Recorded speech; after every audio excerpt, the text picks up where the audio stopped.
السلام عليكم.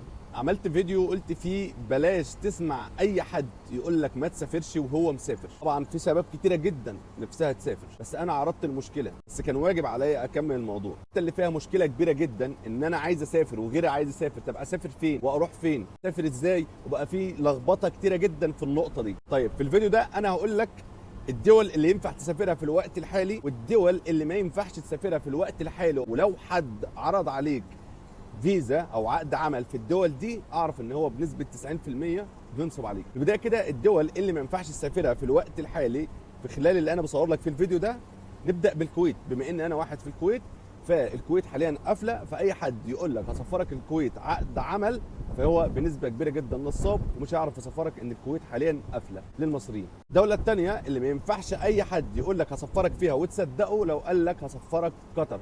لو قال لك هسفرك قطر عقد عمل مش زياره، فهو بنسبه كبيره جدا بيضحك عليك، عشان خاطر عقود العمل للمصريين الى قطر مش شغاله، فده بنسبه كبيره نصاب. الدوله الثالثه والاهم اللي انت لازما اي حد تدقق جدا في ان هو يقول لك هسفرك فيها، الاردن.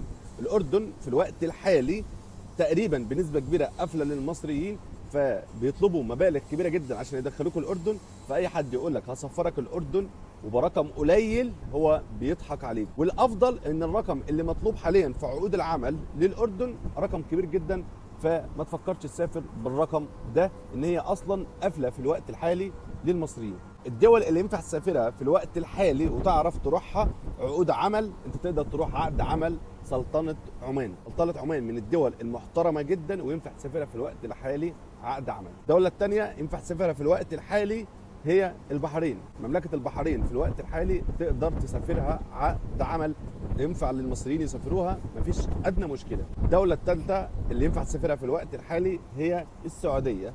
السعودية في الوقت الحالي فاتحة للمصريين عقود عمل عادي جدا، بس يفضل إنك ما تطلعش من بيتك غير لما تكون طالع على عقد عمل. عكس عقد عمل تروح السعودية هتتبهدل جدا، والناس اللي في السعودية عارفة الكلام ده كويس جدا، ويا ريت الناس اللي قاعدين في السعوديه يوضحوا للناس اكتر في التعليقات ان الوضع هناك مش احسن حاجه لو انت طالع بدون عمل. الدوله الثالثه اللي ينفع تسافرها زياره مش عقود عمل هي دوله الامارات. دوله الامارات في الوقت الحالي تروحها زياره، اي حد يقول لك هطلعك عقد عمل بنسبه كبيره نصاب وبيضحك عليك.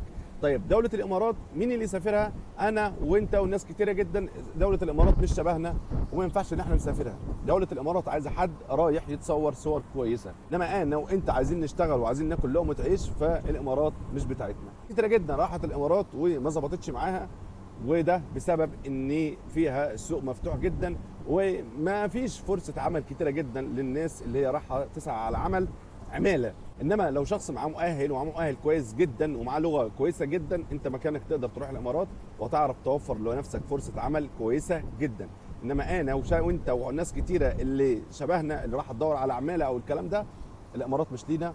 ما تروحش الامارات عشان خاطر هتضيع فلوسك على الفاضي. الدول العربيه اللي في الوقت الحالي تنفع تسافرها، اي حد يقترح لك دوله تانية ما تصدقهوش، وبنسبه كبيره بيكون نصاب. الحاجه اللي انا ينفع اعرضها لك على السوشيال ميديا او الكلام اللي انا ينفع اقوله لك على السوشيال ميديا قلته لك. في كلام كتير جدا ما اقدرش اقوله على السوشيال ميديا، وناس كتيره جدا ما تقدرش تقوله لك. ده محتاجه منك اللي انت تسعى وتسال وتشوف الناس وتسال كتير جدا في موضوع السفر، وهتلاقي فرص كتيره جدا سفر تعرف تسافرها، بس محتاجه منك السعي. السلام عليكم، اشوفكم على خير.